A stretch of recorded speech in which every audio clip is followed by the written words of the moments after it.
दाढ़ी वाले भाई सिर्फ यहां बैठकर मरने की प्रतीक्षा कर सकते हैं। उसने सोचा था कि वह इस आदमी को मार देगा ताकि अपने मन की नफरत दूर कर सके, लेकिन उसने ऐसा नहीं किया, बल्कि रस्सी काटकर आदमी को छोड़ दिया। उसकी आखिरी इच्छा थी कि वह जाकर राम से विदा ले, और इस समय राम मैरी को बचाने की योजना बना रहा था। तभी उसने मरणासन्न दाढ़ी वाले भाई को देखा। एक चरवाहे के रूप में उसने तुरंत देख लिया कि हु जीगे को काले धारी वाले सांप ने काटा है, इसलिए राम ने वहीं उपलब्ध सामग्री से जिया याव तैयार किया। सौभाग्य से समय पर बचाव के कारण हु जीगे खतरे से बाहर आ गया। अपने अच्छे भाई को सुरक्षित देखकर लामू आखिरकार निश्चिंत हो गया। उसे चिंता थी कि आज रात वह लौटकर नहीं आएगा, इसलिए उसने अपनी पहचान प्रकट कर दी।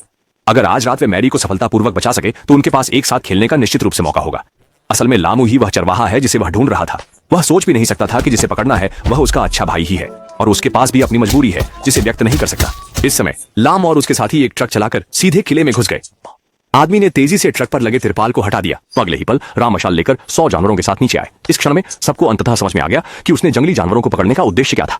जहां जहां जानवरों का समूह गया वहां वहां एक अव्यवस्था फैल गई और महल के भीतर तुरंत हंगामा मच गया। राम एक तरफ जानवरों के हमलों से बचते हुए दूसरी तरफ मैरी को ढूंढ रहा था। मैरी ने बहुत इंतजार किया, आखिरकार इस पल का इंतजार कर रही थी। भागने का मौका लेना चाहती थी, लेकिन फिर से उसे गार्ड पकड़कर ले गए। राम ने यह मंजर देखा, उसे तुरंत गुस्सा आ गया और उसने लोहे की मुट्ठी से गार्ड को जमीन पर गिरा दिया। सभी जानवरों के तालमेल के साथ राम ने मुख्य द्वार की चाबी हासिल कर ली। अब मैरी को आखिरकार बचाया जा सकता है।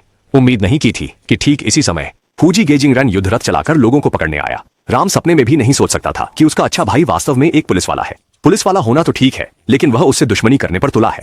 शुरुआत में राम को लगा कि वह मजाक कर रहा है, लेकिन हु जीगे ने हथकड़ी निकालकर उसे पकड़ने की कोशिश की। राम ने पूरा जोर लगाकर विरोध किया, लेकिन हु जीगे ने उसे एक घूंसा मारकर उड़ा दिया और मुख्य दरवाजे की चाबी सीवर में गिर गई। भाई 2 पल में दुश्मन बन गए। राम ने जंजीर उठाकर हमला करना शुरू किया।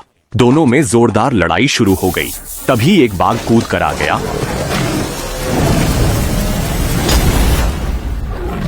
लामू ने मौके का फायदा उठाकर किले में प्रवेश किया। हालांकि जब वह नीचे जाकर मैरी को बचाने वाला था, तभी अचानक हजरत फिर से आ गया और रास्ता रोक लिया।